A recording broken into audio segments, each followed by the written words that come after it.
வணக்கம். கலாம் ஆண்டு 4 நாள் 301 வெள்ளிக்கிழமை ஆகஸ்ட் 9, 2024. இன்றைய நம்பிக்கை செய்திகள். ஏலகிரியில் நடைபெறவிருக்கும் உள்ளாட்சி மன்ற வேட்பாளர்களுக்கான 2 நாள் முகாம் ஏற்பாடுகளை விளக்குகிறார் முகாம் பொறுப்பாளர் திரு ஸ்ரீதர் பச்சையப்பன். வருகிற உள்ளாட்சி தேர்தலில் லட்சிய வேட்பாளர்களாக களமிறங்கவிருக்கும் இளைஞர்கள் 1000 பேர்களுக்கு சிறப்பு பயிற்சி அளிக்க நல்லூர் வட்டம் திட்டமிட்டு மண்டல வாரியாக 2 நாள் முகாமை நடத்தி வருகிறது. திருச்சி, மதுரையை தொடர்ந்து ஆகஸ்ட் 10, 11 இரு தினங்கள் திருப்பத்தூர் மாவட்டம் ஏலகிரியில் 3வது முகாமிற்கான ஏற்பாடுகள் பற்றி கிராமக்கள பொறுப்பாளர் திரு ஸ்ரீதர் பச்சையப்பன் விளக்குகிறார். முகாமில் பங்கு பெறுபவர்கள் 100 நபர்களின் வருகையை உறுதி செய்தல். கிராம வளர்ச்சித்துறை பொறுப்பாளர் திரு இளையராஜா. பயண ஏற்பாடுகளை கவனித்தல். மாணவர் கள பொறுப்பாளர் திரு கௌதம். தங்கும் இட வசதிகள் மற்றும் நிகழ்ச்சி இடம் தர்மபுரி திரு ரவி. பிரமுகர்கள் அழைப்பு மாநில பொறுப்பாளர் திரு முத்துகிருஷ்ணன். உணவு ஏற்பாடு உலக சமாதானத்துறை திரு ரமேஷ். மருத்துவம் ஊத்தங்கரை திரு ராமு. சுற்றுச்சூழல் மற்றும் தூய்மை தர்மபுரி திரு முத்து. நிகழ்ச்சி நிரல் திருப்பத்தூர் திரு ரமேஷ். முகாம் தேவையான பொருட்கள் கலாம் ஜோதி மாணவர் வாசு. புகைப்படம் காணொளி கலாம் ஜோதி மாணவர் ஸ்ரீ கணேஷ்.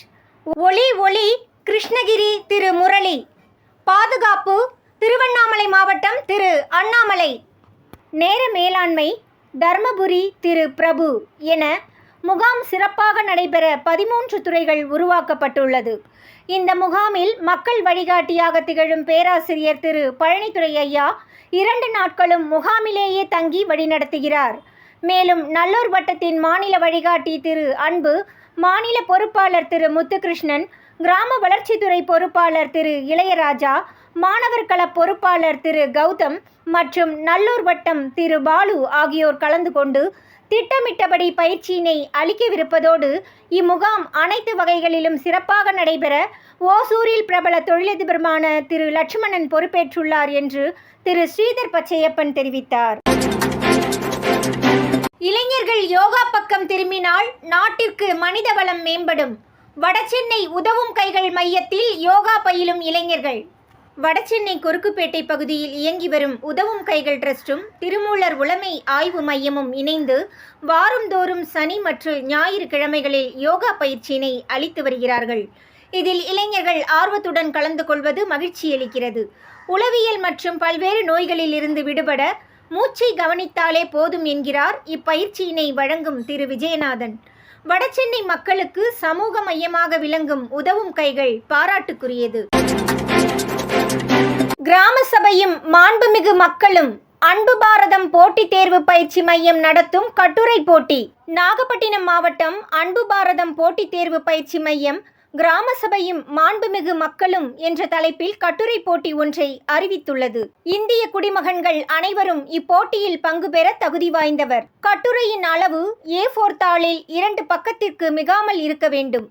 அனுப்ப வேண்டிய முகவரி: வே. குட்டியப்பன், தாணிக்கோட்டகம், அஞ்சல் மற்றும் தெற்கு, வேதாரண்யம் வட்டம், நாகப்பட்டினம் மாவட்டம். அஞ்சல் குறியீட்டு எண் 614716. மின்னஞ்சல் வழியாக அனுப்புவோர் குட்டியப்பன் 1987@gmail.com என்ற மின்னஞ்சலில் PDF வடிவில் அனுப்ப வேண்டும். தேர்ந்தெடுக்கப்படும் கட்டுரைகளுக்கு பரிசுகள் வழங்கப்படும் என்று திரு குட்டியப்பன் தெரிவித்தார். கட்டுரைகள் வந்து சேர வேண்டிய கடைசி தேதி ஆகஸ்ட் 13 மாலை 3 மணி. மேலும் விவரங்களுக்கு 9791064846 என்ற எண்ணில் தொடர்பு கொள்ளவும்.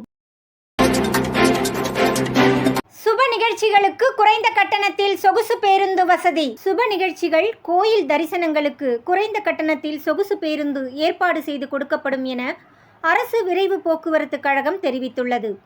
அரசு விரைவு போக்குவரத்து கழகம் வெளியிட்ட செய்திக்குறிப்பு. குழுவாக சுப நிகழ்ச்சிகளில் கலந்து கொள்வதற்கும் அறுபடை வீடு கோயில்கள் மற்றும் பிரசித்தி பெற்ற கோவில்களுக்கு தரிசனம் மேற்கொள்ள ஒப்பந்த அடிப்படையில் குறைந்த கட்டணத்தில் பேருந்து வசதிகள் ஏற்பாடு செய்து தரப்படும். இந்த பேருந்து வசதி சென்னையிலிருந்து பல்வேறு இடங்களுக்கு மட்டுமின்றி பிற இடங்களில் இருந்தும் ஏற்பாடு செய்து கொடுக்கப்படும். கூடுதல் விவரங்களுக்கு www.tnstc.in எனும் இணையதள முகவரி அல்லது கைபேசி எண் 9445014402 என்ற எண்ணில் தொடர்பு கொள்ளலாம் என அறிவித்துள்ளது. நம்பிக்கை செய்திகளுக்காக சென்னையிலிருந்து தயாநிதி. இத்துடன் இன்றைய நம்பிக்கை செய்திகள் நிறைவடைந்தன.